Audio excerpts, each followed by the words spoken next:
Hello दोस्तों, तो कैसे हैं आप सभी लोग। आप सभी का फिर से स्वागत है हमारे यूट्यूब चैनल में। और आज के इस वीडियो में हम लोग करने वाले हैं बीसीसी पैरामेडिकल 2025 का बायोलॉजी मोस्ट 20 इंपॉर्टेंट क्वेश्चन। और आप अगर ये सीरीज़ करके जाते हैं तो आपको इसी में से क्वेश्चन देखा हुआ मिलेगा, बाहर से कुछ भी नहीं मिलेगा। और ये है पार्ट 5। पार्ट 1, 2, 3, 4 जो है आप डिस्क्रिप्शन में जाके देख सकते हैं, उसका पूरा प्ले लिस्ट है, उसमें 1, 2, 3, 4 पार्ट आप देख लीजिएगा। और हम लोग इसी आज पार्ट 5 है, कल पार्ट 6 आएगा, तो डेली एक एक पार्ट आएगा और इसी में से आपको क्वेश्चन मिलेगा। और देखिए, एक ही पार्ट में हम 20 क्वेश्चन कराते हैं, तो 20 क्वेश्चन ऐसा थोड़े कि हम पूरा बायोलॉजी का ही 20 क्वेश्चन ले सकते हैं, नहीं ना। तो हम कोई यूनिट उठाते हैं, जैसे कि आज हम ह्यूमन फिजियोलॉजी और प्लांट फिजियोलॉजी का कुछ चैप्टर से क्वेश्चन लिए हैं।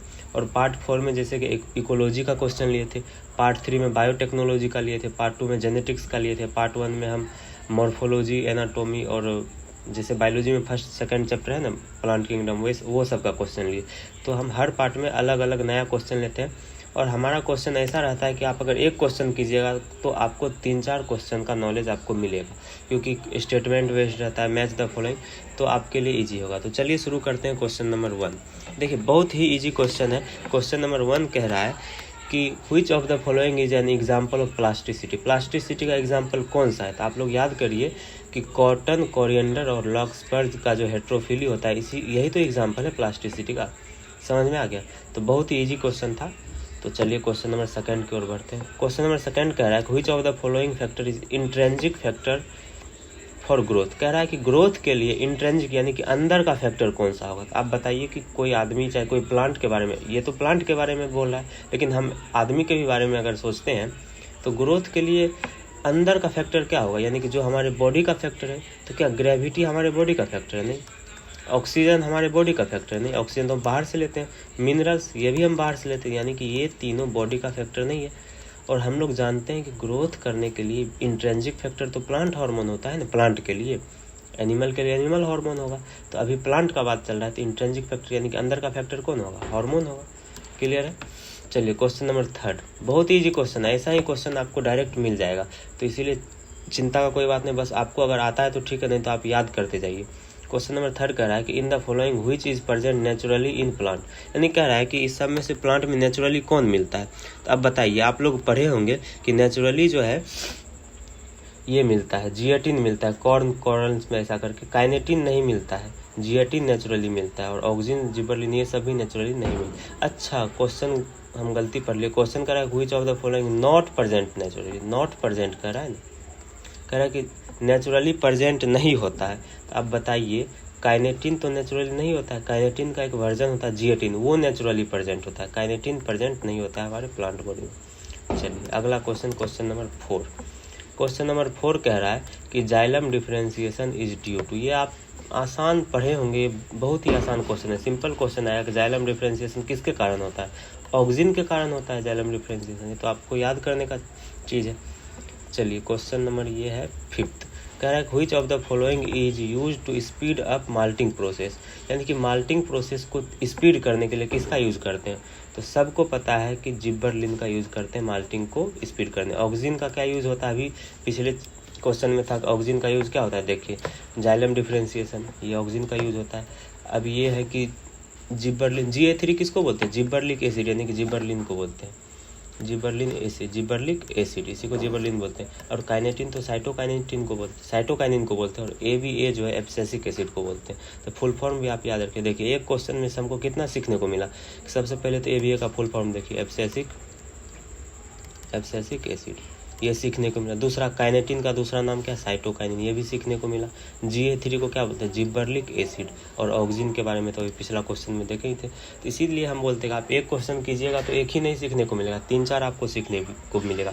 इसीलिए इस सीरीज़ को आप हल्के में मत लीजिए। जो जितना क्वेश्चन कराते हैं वो सब को आप करके जाइए, और उसमें जो जो एक्स्ट्रा चीज़ बताते हैं वो भी आप ध्यान रखिए। कह रहा है कि which of the following stress hormone. इस चारों में से स्ट्रेस हार्मोन क्या है? तो आप लोग पढ़े होंगे, इथाइलिन जो है गैसियस हार्मोन होता है। ये C2H4 क्या इथाइलिन है ना। एक चीज़ आपको सीखने को मिला, अगर कभी C2H4 ऑप्शन में होगा तो उसका मतलब हमको क्या समझना है? इथाइलिन। ये क्या होता है? गैसियस हार्मोन होता है। IAA यानी कि इंडोल एसिटिक एसिड, इसका फुल फॉर्म है इंडोल एसिटिक एसिड। ये ऑक्सीजन का दूसरा नाम है। GA7 है, जिब्बरलिक एसिड का ही 7th पार्ट है। अब देखिए जिब्बरलिक एसिड 1 2 3 4 कुछ भी हो सकता है, तो ये 3 है, ये 7 है। उससे क्या मतलब, हमको GA से मतलब है ना, G से जिब्बरलिक, A से एसिड। 7 6 5 4 इससे कोई मतलब नहीं है, क्योंकि इतना डिटेल में हमारे बुक में दिया भी नहीं है। तो 7th का मतलब होता है कि 7th नंबर, जैसे कि एक प्लांट हार्मोन, उसमें से 5 को जिब्बरलिन निकला, तो जो पहले निकला उसको GA1 बोलेंगे, जो बाद में निकला GA2 बोलेंगे, जो 7th नंबर पे निकला उसको GA3 बोलेंगे। बस यही है, इसके अलावा इसका मतलब आपको जानने का जरूरत नहीं है। अब ये ABA के बारे में तो अभी बताए थे ना, एब्सिसिक एसिड, एब्सिसिक एसिड, यही तो स्ट्रेस हार्मोन है, पहला ही ऑप्शन। तो इजी क्वेश्चन था। चलिए क्वेश्चन नंबर 7 कह रहा है ग्रोथ इज एक्सप्रेस्ड एज, यानी कि ग्रोथ, कोई चीज़ में ग्रोथ हो रहा है तो हमको कैसे पता चलेगा ग्रोथ हो रहा है। या तो सेल नंबर बढ़ेगा, increase in cell number, increase in cell size, cell का साइज भी बढ़ेगा तो हम समझेंगे ग्रो हो रहा है, सेल का नंबर भी बढ़ेगा तो हम समझेंगे ग्रो हो रहा है। Increase in surface area, surface area भी बढ़ेगा तो हम समझेंगे ग्रोथ हो रहा है। तो एक एक करके समझाते हैं। मानिए कि कोई प्लांट है जिसमें 2 सेल है, थोड़ा देर के बाद 10 सेल हो गया, तो हम बोलेंगे कि इसमें ग्रोथ हुआ, तो सेल नंबर बढ़ा तो ग्रोथ हुआ। सेल साइज, किसी प्लांट का पहला सेल इतना बड़ा है, यही सेल जो है थोड़ा देर के बाद इतना बड़ा हो जाएगा, तो ये क्या होगा, सेल साइज में ग्रो हुआ। इसका एग्जाम्पल आप पढ़ेंगे कि वाटरमेलन, अभी गर्मी का सीज़न है, तरबूज का सीज़न, तरबूज को इंग्लिश में वाटरमेलन बोलते हैं। वाटरमेलन जो है 3.5 लाख टाइम्स अपना साइज बढ़ा लेता है सेल का, ये आप पढ़े होंगे। अब ये जो है आप पढ़े होंगे कि मेज प्लांट का जो रूट होता है, यानी कि मकई प्लांट, यानी कि जिसको भुट्टा बोलते हैं, उसका जो रूट होता है जड़, 1 घंटा में 17,500 नया सेल बना देता है, यानी कि सेल नंबर बढ़ा दिया, और ये वाटरमेलन ये सेल साइज बढ़ा दिया। ये 2 एग्जाम्पल आपके बुक में है, आपको ध्यान रखना है। तो ये भी सेल नंबर बढ़ाना भी हम बोलेंगे कि ग्रोथ हो रहा है, सेल इंक्रीज साइज में इंक्रीज करेगा तो भी समझेंगे ग्रोथ हो रहा है। अब सरफेस एरिया आप लोग नहीं सुने होंगे, और बहुत कोई सुने भी होंगे, तो जो नहीं सुने वो सुन लीजिए, और जो सुने हैं वो भी क्या करिएगा, वो भी सुन लीजिए। तो मानिए कोई पत्ता इतना बड़ा है, 2-4 दिन के बाद पत्ता इतना बड़ा हो गया, तो पत्ता का जो ये सरफेस एरिया पहले इतना था, अब इतना हो गया, तो सरफेस एरिया बढ़ा ना, सरफेस एरिया बढ़ा तो इसको भी तो बोलेंगे ग्रोथ हुआ। यानी कि ग्रोथ किस टर्म में एक्सप्रेस करेंगे, तो आंसर हो जाएगा ऑल ऑफ दिस। आप लोग में से बहुत बच्चा एक्साइटेड होकर क्या करेंगे, पहला ऑप्शन पढ़ेंगे, इंक्रीज इन सेल नंबर, लगेगा कि हाँ ये बात तो सही है, बस इसी को टिक लगा के आगे बढ़ जाएंगे। लेकिन जैसे ही इसको टिक लगाएंगे, वैसे ही आपका अगला साल का फॉर्म का भी टिक लग जाएगा, अगले साल फिर से फॉर्म भरिए, क्योंकि चारों ऑप्शन पढ़ना है ना, चौथा ऑप्शन ऑल ऑफ दिस है, ये तो आप पढ़े नहीं है, फिर तो हो जाएगा गड़बड़ बात। तो इसीलिए जल्दीबाजी नहीं करना है, सही करना है, थोड़ा 1-2 सेकंड लेट ही हो, लेकिन सही करना है। चलिए क्वेश्चन नंबर 8 पढ़ते हैं। अब देखिए ये चैप्टर जो है breathing and exchange of gas, यानी कि ह्यूमन फिजियोलॉजी का क्वेश्चन हो गया। तो क्वेश्चन नंबर 8 कह रहा है, पढ़िए, which volume of air remaining in the lungs after even a forcible expiration is called. कह रहा है कि आप एक बार जोर से सांस छोड़ दीजिए, यानी कि पूरा सांस आप क्या करिए, छोड़ दीजिए। पूरा सांस जब आप छोड़ दिए तो उसके बाद आपके लंग्स में जो वॉल्यूम बचेगा उसको क्या बोलेंगे, तो आप लोग जानते हैं कि रेसिडुअल वॉल्यूम बोलते हैं। ये तो इजी क्वेश्चन है। अब ये चारों ऑप्शन समझ लेते हैं। वाइटल कैपेसिटी क्या होता है, आप 1 सांस में कितना वॉल्यूम ऑफ एयर अंदर लेते हैं, कितना छोड़ते हैं, यानी कि एक बार अगर सांस लेते हैं तो कितना हवा अंदर लेते हैं और कितना हवा बाहर छोड़ते हैं, यही वाइटल कैपेसिटी होता है। तो और एक बार आप सांस लीजिएगा तो इसका मतलब ये नहीं कि ज़बरदस्ती सांस ले लीजिएगा। नॉर्मल अगर कोई आदमी सोया हुआ है, कोई चल रहा है, कोई पैदल चल रहा है, कोई दौड़ रहा है, तो अगर नॉर्मल स्टेट में देखा जाए तो उसको देखेंगे ना। अब ज़बरदस्ती आप एक बार में बहुत सारा एयर खींच लिए तो उसको नहीं बोलेंगे वाइटल कैपेसिटी। वाइटल कैपेसिटी बोलते हैं कि नॉर्मली अगर आप बिना सोचे बिना समझे कितना एयर लेते हैं, तो इसका वैल्यू होता है 500 ml जो है पर ब्रीदिंग, आप 500 ml एक बार में सांस लेते हैं। दूसरा एक्सपिरेटरी रिजर्व वॉल्यूम, यानी कि देखिए रिजर्व का मतलब क्या होता है कि रिजर्व है, एक्सपिरेटरी का मतलब क्या है, एक्सपिरेशन के लिए रिजर्व, यानी कि ऐसा वॉल्यूम जो सिर्फ एक्सपायरेशन के लिए रिजर्व हो, उसको बोलते हैं एक्सपायरेटरी रिजर्व वॉल्यूम। ये लगभग 1100 ml होता है। जैसे कि आप एक बार सांस लिए 500 ml लिए, एक बार सांस लिए तो अंदर कितना लिए 500 ml, एक बार सांस छोड़े तो कितना छोड़े 500 ml, ये हो गया। अब 500 ml छोड़ दिए, उसके बाद आप ज़बरदस्ती छोड़ना चाह रहे थे, ज़बरदस्ती ज़्यादा से ज़्यादा कितना वॉल्यूम ऑफ एयर आप निकाल सकते हैं, तो वही होता है एक्सपायरेटरी रिजर्व वॉल्यूम। इसको शॉर्टकट में ERV से डिनोट करते हैं। ये आप 1100 ml छोड़ सकते हैं। तीसरा है तीसरा तो आप समझ गए, रेसिडुअल कैपेसिटी क्या होता है कि एक बार सांस आप पूरा ज़बरदस्ती छोड़ दिए, जितना छोड़ना था छोड़ दिए, उसके बाद आपके लंग्स में जितना बचा उसी को आर भी बोलते हैं, रेसिडुअल वॉल्यूम। चौथा ऑप्शन है एक्सपायरेटरी कैपेसिटी। एक्सपायरेटरी कैपेसिटी है क्या कि आप कितना सांस छोड़ सकते हैं, यानी कि आपका एक्सपायरेशन का कैपेसिटी कितना है, तो आप कितना एक बार में मैक्सिमम छोड़ सकते हैं। अभी बताए कि 500 तो नॉर्मली छोड़ेंगे और ज़बरदस्ती करके 1100, यानी कि 1600 छोड़ सकते हैं मैक्सिमम। यानी कि एक्सपायरेटरी कैपेसिटी कितना है, 1600 ml। देखिए एक्सपायरेटरी कैपेसिटी और एक्सपायरेटरी रिजर्व वॉल्यूम में अंतर है। एक्सपायरेटरी कैपेसिटी है कि कितना आप ज़्यादा से ज़्यादा निकाल सकते हैं, तो 500 तो नॉर्मल निकालिएगा ही ना, और प्लस में 1100। और रिजर्व वॉल्यूम है कि एक्सपायरेटरी रिजर्व वॉल्यूम, यानी कि ऐसा कौन सा वॉल्यूम है जो सिर्फ एक्सपायरेशन के लिए ही रिजर्व हो। अच्छा, ये वाइटल कैपेसिटी 500 ml नहीं होता है, ये 1200 ml होता है, ये 1200 ml होता है, ये 500 ml नहीं होता है, 1200 भी नहीं होता है, ये बहुत ज़्यादा होता है वाइटल कैपेसिटी का। हम ये जो 500 ml बताए थे ना, ये टाइडल वॉल्यूम के बता दिए थे, टाइडल वॉल्यूम के बारे में बता दिए थे। वाइटल कैपेसिटी क्या होता है यहाँ पे समझिए। देखिए अगर आप एक बार 500 ml सांस अंदर लेते हैं, उसके बाद 500 ml आप निकालिएगा, 500 ml लिए, 500 ml निकाल दिए, उसके बाद आपके लंग्स में जो भी बचा, कितना बचा होगा, ERV, उसके बाद RV प्लस कुछ नहीं बचा होगा, इतना ही बचा होगा ना, तो इसको बोलते हैं फंक्शनल रेसिडुअल कैपेसिटी, यानी कि FRC बोलते हैं। अब क्या है कि आप एक बार जोर से सांस लीजिए, एक बार कितना, कैसे सांस लीजिए, जोर से, एक बार जोर से सांस ले लिए, उसके बाद जोर जितना आपके लंग्स में हवा भर गया, पूरा भर गया, अब उसके बाद पूरा छोड़िए, जोर से सांस लेने के बाद पूरा छोड़िए, तो उस समय आप जितना मैक्सिमम निकाल सकते हैं उसी को वाइटल कैपेसिटी बोलते हैं। यानी कि आप एक बार जोर से सांस लिए और उसके बाद पूरा छोड़िएगा, तो जितना लिए उतना ही छोड़िएगा कि उससे कम छोड़िएगा या फिर उससे ज़्यादा छोड़िएगा। तो जितना लिए उससे ज़्यादा कैसे छोड़ सकते हैं, यानी कि जितना हम हवा सांस के अंदर लिए उतना ही छोड़ेंगे ना। यानी कि वाइटल कैपेसिटी का दो डेफिनेशन हो सकता है कि एक बार हम पूरा लंग्स को खाली कर दिए, पूरा हवा निकाल लिए, RV तो बचेगा ही बचेगा, उसके अलावा जो हवा था सब निकाल ली।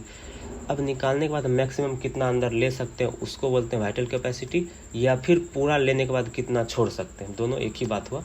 तो ये थोड़ा सा चारों ऑप्शन आपको अच्छे से समझा दिए, एक क्वेश्चन से आपका 4 क्वेश्चन सॉल्व हो गया। तो चलिए आगे बढ़ते हैं, क्वेश्चन नंबर 9। कह रहा है कि binding of oxygen with haemoglobin is primarily related with, यानी कि ऑक्सीजन जो है हेमोग्लोबिन से जुड़ेगा, ये किस पे डिपेंड करेगा, तो ऑक्सीजन पे डिपेंड करेगा ना। तो सिंपल है कि पार्शियल प्रेशर ऑफ ऑक्सीजन पे डिपेंड करेगा, सिंपल है। अगर पूछता है कि बाइंडिंग ऑफ कार्बन डाइऑक्साइड किस पे डिपेंड करेगा, तो पार्शियल प्रेशर ऑफ CO2 पे डिपेंड करेगा। यानी कि जो पूछेगा क्वेश्चन उसी पे डिपेंड करेगा ना। ये इजी क्वेश्चन था। क्वेश्चन नंबर 10 पढ़ते हैं। देखिए कह रहा है कि वाइटल कैपेसिटी क्या है। देखिए अभी जस्ट बताया वाइटल कैपेसिटी क्या है, तो क्या बोले कि एक बार में हम ज़बरदस्ती कितना सांस छोड़ सकते हैं, वही वाइटल कैपेसिटी है। तो कितना छोड़ सकते हैं एक बार ज़बरदस्ती बताइए। तो पहले तो टाइडल वॉल्यूम तो छोड़िएगा ही छोड़िएगा, IRV भी छोड़िएगा और ERV भी छोड़िएगा। तो हमारा ऑप्शन क्या होना चाहिए, TV plus IRV plus ERV। ऐसा तो कोई ऑप्शन है नहीं, ऐसा कोई है, देखिए सेकेंड ऑप्शन है TV प्लस ERV। TV यहाँ लिखा है, TV plus ERV plus IRV, तो ये आंसर हो जाएगा। चलिए क्वेश्चन नंबर 11 कह रहा है कि difficulty in breathing and wheezing occurs in, कह रहा है कि कौन सा बीमारी में सांस लेने में दिक्कत होगा और घबराहट होगा थोड़ा बहुत, कौन सा बीमारी में होता है, अस्थमा में होता है, ये तो पढ़े ही है कि अस्थमा में सांस लेने में दिक्कत होता है, थोड़ा बहुत घबराहट होता है। अगला क्वेश्चन ये है क्वेश्चन नंबर 11 और ये है क्वेश्चन नंबर 12। क्वेश्चन नंबर 12 पढ़िए। कह रहा है chemo sensitive area is highly sensitive to, chemo sensitive area किसके लिए ज़्यादा सेंसिटिव है। तो आप लोग ध्यान रखिए कि कीमो सेंसिटिव एरिया जो ऑक्सीजन के लिए सेंसिटिव नहीं होता है, वो CO2 के लिए होता है और H+ के लिए होता है। इसीलिए हमारा आंसर हो जाएगा बोथ 2 और 3।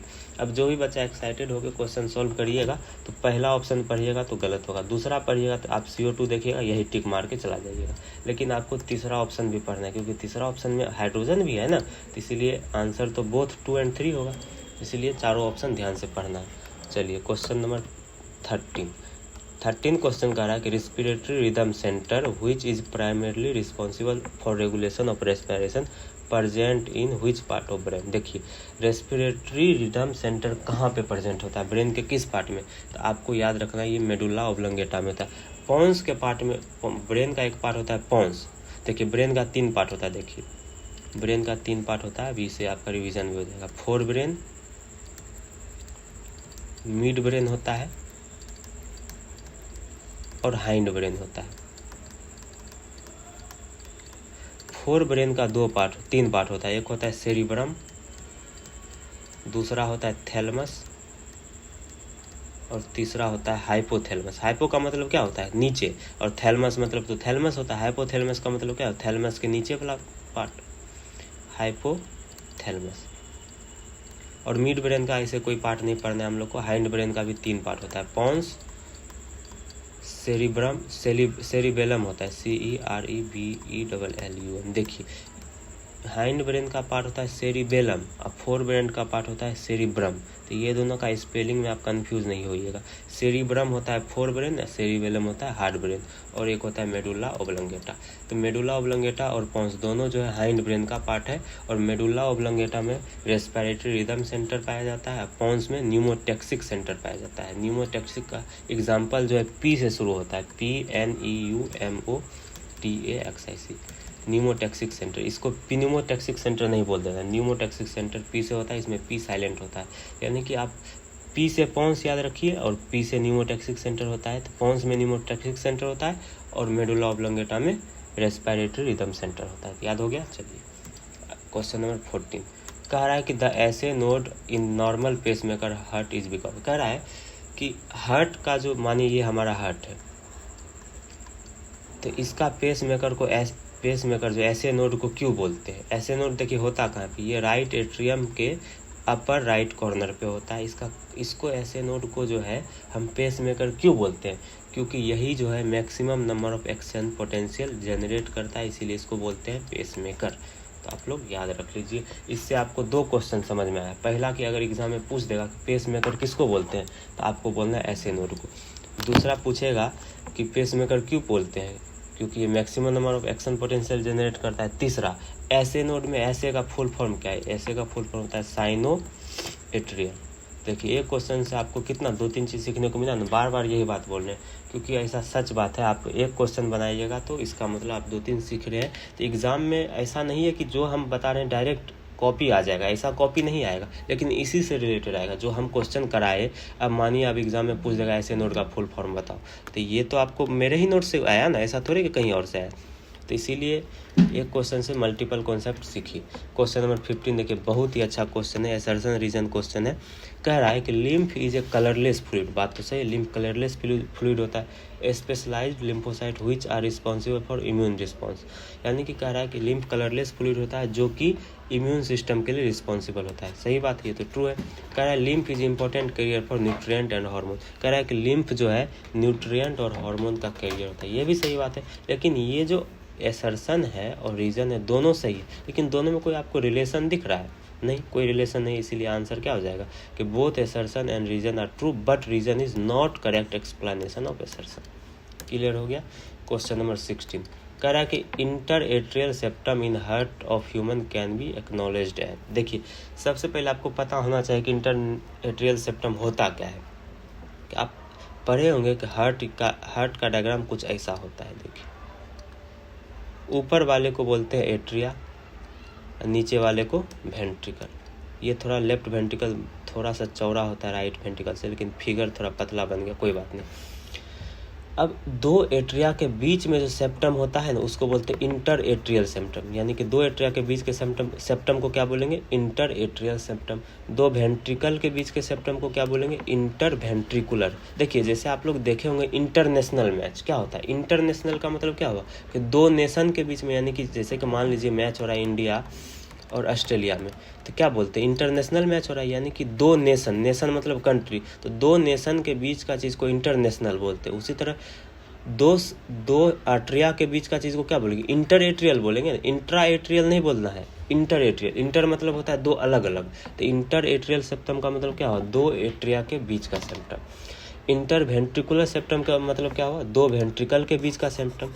अगर कोई बोलेगा कि इंट्रा एट्रियल सेप्टम, तो उसका मतलब आपको समझना है कि एक ही एट्रिया के बीच का सेप्टम। तो ऐसा कुछ तो होता नहीं है, लेकिन फिर भी बता दिया। अब एग्जाम में ऑप्शन में इंट्रा दे दिया, तो आप क्या सोचिएगा? इंट्रा होता होगा? नहीं, इंट्रा नहीं होता है, लेकिन आपको कंफ्यूज करने के लिए तो दे सकता है ना। चलिए अब अगर कभी बोल देगा कि एट्रियो वेंट्रिकुलर सेप्टम, इसका मतलब क्या है, एट्रिया और वेंट्रिकल के बीच का सेप्टम। एट्रियो वेंट्रिकुलर सेप्टम का मतलब क्या है, एट्रिया और वेंट्रिकल के बीच का सेप्टम। तो आप समझ गए कि इंटर एट्रियल सेप्टम कहाँ पे होता है, यहाँ पे। इंटर वेंट्रिकुलर सेप्टम कहाँ पे होता है, यहाँ पे। एट्रियो वेंट्रिकुलर सेप्टम कहाँ पे होता है, यहाँ पे और यहाँ पे। समझ में आ गया। अब पढ़िए कि इंटर एट्रियल सेप्टम किस चीज़ से मिलकर बना होता है, यही पूछ रहा है ना। तो हम लोग जानते हैं कि थिन मस्कुलर वॉल से मिलकर बना होता है। क्या, inter atrial septum. Thick muscular wall से जो है इंटरवेंट्रिकुलर सेप्टम बना होता है, और थिन फाइब्रस टिश्यू से होता है atrio ventricular septum. Sorry, thin में, थिक से कुछ नहीं होता है। समझ में आ गया। तो चलिए अगला क्वेश्चन, क्वेश्चन नंबर 17 पे बढ़ते हैं। देखिए, ये क्वेश्चन बनाने से पहले आपको कुछ समझाते हैं कि हमारे यहाँ पे जहाँ पे जगह होगा वहीं पे हम समझाते हैं। देखिए यहाँ पे थोड़ा हमको जगह मिला है, यहाँ पे जगह ज़्यादा है। देखिए हमारे बॉडी में जो गैस का जो ट्रांसफ़र, जैसे आप लोग सांस लिए तो सांस तो नाक में लेते हैं, तो नाक में क्या लिए आप, एयर लिए। तो एयर से ऑक्सीजन पूरा बॉडी को चाहिए। तो ऐसा थोड़े कि नाके से पूरा बॉडी में चला जाएगा, ऐसे तो नहीं जाएगा। तो नाक से जो है ऑक्सीजन चला जाता है हमारे ब्लड में, और वो ब्लड पूरा बॉडी में फैलता है, जिससे कि पूरा बॉडी को ऑक्सीजन मिलता है। अब मानिए कि ये हमारा ब्लड है, ब्लड वेसल है, इसमें हमारा ब्लड फ्लो कर रहा है। तो ब्लड का सेल क्या होता है, आरबीसी, डब्ल्यूबीसी, प्लेटलेट्स। तो हम आरबीसी का बात करेंगे। तो हम जैसे ही सांस लेते हैं तो हमारा ऑक्सीजन जो है आरबीसी पे बैठ जाता है, और आरबीसी पे बैठ के सारे ब्लड वेसल में चला जाता है, और उससे सारे सेल को ऑक्सीजन मिल जाता है। तो अब आप समझिए कि अगर हम 100% ऑक्सीजन को सांस में लिए तो उसमें 97% ऑक्सीजन जो आरबीसी पे बैठ के चला जाएगा, और 3% ऑक्सीजन जो है प्लाज्मा के थ्रू ट्रांसपोर्ट होता है। तो समझ में आ गया। उसी तरह अब मानिए कि टिश्यू पे ऑक्सीजन गया, सेल को ऑक्सीजन मिल गया। तो अब सेल जब ऑक्सीजन लिया तो उसके बदले सेल क्या रिलीज करेगा, कार्बन डाइऑक्साइड रिलीज करेगा। तो सेल से जो है वही कार्बन डाइऑक्साइड ब्लड में आ जाता है। कहाँ पे आ जाता है, ब्लड में। अब ब्लड में कार्बन डाइऑक्साइड आता है तो वही कार्बन डाइऑक्साइड ब्लड में आरबीसी पे बैठता है, और वही आरबीसी पे बैठ के हमारे लंग्स में आ जाता है। उससे हम सांस छोड़ते हैं तो नाक से बाहर निकल जाता है। तो अब ऑक्सीजन अगर 100% हम लिए थे तो 97% कहाँ गया, आरबीसी के पास। 3% चला गया हमारा प्लाज्मा में। लेकिन कार्बन डाइऑक्साइड में ऐसा नहीं होता। कार्बन डाइऑक्साइड अगर हम 100% छोड़ते हैं तो उसमें जो है 70% कार्बन डाइऑक्साइड जो है ना बाइकार्बोनेट आयन के फॉर्म में निकलता है। 70% किसके फॉर्म में निकलता है, बाइकार्बोनेट के फॉर्म में। बाकी का जो 7% है वो प्लाज्मा से निकलता है। कहाँ से निकलता है, प्लाज्मा। अब कितना बचा, 23% बचा। 70% चला गया बाइकार्बोनेट के फॉर्म में, 7% प्लाज्मा में डिसॉल्व हो गया। बाकी का 23% जो बचा, हम बचता कितना, 23%, लेकिन बुक में लिखा हुआ है कि 20 से 25% बचेगा। तो चलिए 23 भी तो 20 से 25 के बीच में आता है, तो हम मान लेते हैं बाकी का 20 से 25% CO2 जो है वो आरबीसी पे चला जाता है। यानी कि अगर ऑक्सीजन का बात किया जाए तो 97% आरबीसी है, 3% प्लाज्मा। लेकिन कार्बन डाइऑक्साइड का बात किया जाए तो 20 से 25% आरबीसी, 7% प्लाज्मा और 70% बाइकार्बोनेट। इस फॉर्म में CO2 जो है हमारे ब्लड में डिसॉल्व होता है। तो अब यही क्वेश्चन पूछ रहा है। क्वेश्चन जो है कह रहा है 17 number, on the basis of transportation of gas by blood, यानी कि ब्लड के थ्रू जो गैस का ट्रांसपोर्ट होता है उस बेसिस पे आप बताइए कौन सा ऑप्शन सही है। तो पहला option 97% O2 transported by RBC. हाँ, अभी जस्ट पढ़े कि ऑक्सीजन का 97% आरबीसी से ट्रांसपोर्ट होता है। एंड नियरली 20 से 25% CO2 transported by RBC as carbamino haemoglobin. हाँ सही है, ये बात तो पढ़े है ना कि 20 से 25% जो है आरबीसी से ट्रांसपोर्ट होता है। यही सही ऑप्शन हो जाएगा, आगे पढ़ने का जरूरत भी नहीं है। लेकिन आपको पूरा पढ़ना हो, क्योंकि चौथा ऑप्शन कह रहा है कि बोथ 1 और 3। तो अब ऑप्शन नंबर 1 आप पढ़ लिए, यही टिक लगा के आगे बढ़ जाएंगे, दिक्कत हो जाएगा। इसीलिए हमको तीसरा ऑप्शन भी पढ़ना पड़ेगा, क्योंकि चौथा ऑप्शन क्या कर रहा है, बोथ 1 और 3। अब तीसरा पढ़ते हैं। तीसरा कह रहा है कि 97% कार्बन डाइऑक्साइड जो प्लाज्मा से जाता है। ये तो गलत बात है ना, 97% कार्बन डाइऑक्साइड प्लाज्मा से थोड़ी जाता है। प्लाज्मा से तो सिर्फ 7% जाता है। अगर यहाँ पे 97 के जगह सिर्फ 7 होता तब तो ये बात सही होता, इसलिए थर्ड भी गलत हो गया। तो इसीलिए ऑप्शन क्या हो जाएगा, फर्स्ट ही हो जाएगा। लेकिन सेकेंड भी आपको समझाते हैं। सेकेंड ऑप्शन कह रहा है कि 70% CO2 आरबीसी में जाता है। नहीं, 70% CO2 तो बाइकार्बोनेट के फॉर्म में होता है ना, तो ये भी गलत हो गया। तो तीनों ऑप्शन गलत हो गया, तो ऑप्शन नंबर फर्स्ट क्या हो जाएगा, सही। चलिए क्वेश्चन नंबर 18 पढ़ते हैं। बहुत ही ये मैच द फॉलोइंग है, इससे आपको बहुत सीखने को मिलेगा। अभी जो है कुछ देर पहले आपको बताए थे रेसिडुअल वॉल्यूम कितना होता है, बताइए। IC इंस्पायरेटरी कैपेसिटी कितना होता है, टाइडल वॉल्यूम कितना होता है, FRC कितना होता है, अभी थोड़ा देर पहले बताए थे ना। तो आप देखिए C का ऑप्शन तो सबको पता होगा कि C का 1 होगा, क्योंकि टाइडल वॉल्यूम जो है 500 ml होता है। देखिए C का 1 एक ऑप्शन है, तो यही सही हो गया। आप सिंपल देखिए कि C के बारे में आपको पता था कि टाइडल वॉल्यूम 500 ml होता है, तो C का 1 होना चाहिए। तो C का 1 तो एक ही ऑप्शन में है ना, बाकी का 3 तो ऐसे ही गलत हो जाएगा। लेकिन आप पूरा मिलाइए, 1 का 3 है तो 1 का 3 देखिए। रेसिडुअल वॉल्यूम 1200 ml बताए थे कि 1100 से 1200 यहाँ लिखा भी हुआ है, सही बात है। दूसरा B का 4 दिया, इंस्पायरेटरी कैपेसिटी क्या 3500 ml, बात सही है। इंस्पायरेटरी कैपेसिटी क्या होता है, tidal volume plus inspiratory reserve volume. ये कितना होता है 500 ml, और ये कितना होता है 3000 ml, तो 3500 ml हो तो गया, सही तो बात है। उसी तरह FRC कितना होता है, FRC का 2 दिया हुआ है 2200 से 2500, ये तो बताए थे ना कि सिंपल है। कोई लंग्स है, लंग्स में टाइडल वॉल्यूम भी होता है, IRV भी होता है और RV भी होता है। अब लंग्स में से थोड़ा सा सांस छोड़िए, जैसे ही सांस छोड़िएगा तो टाइडल वॉल्यूम छोड़ दीजिएगा, तो उसके बाद जो भी बचा उसी को तो बोलते हैं FRC। क्लियर हो गया। चलिए 19 नंबर, बहुत ईजी क्वेश्चन कह रहा है, serum different from blood. Serum जो है ब्लड से कैसे अलग है, तो सीरम में क्लॉटिंग फैक्टर नहीं होता, ये तो याद करने वाला चीज़ है, तो ऑप्शन नंबर 3 हो जाएगा करेक्ट।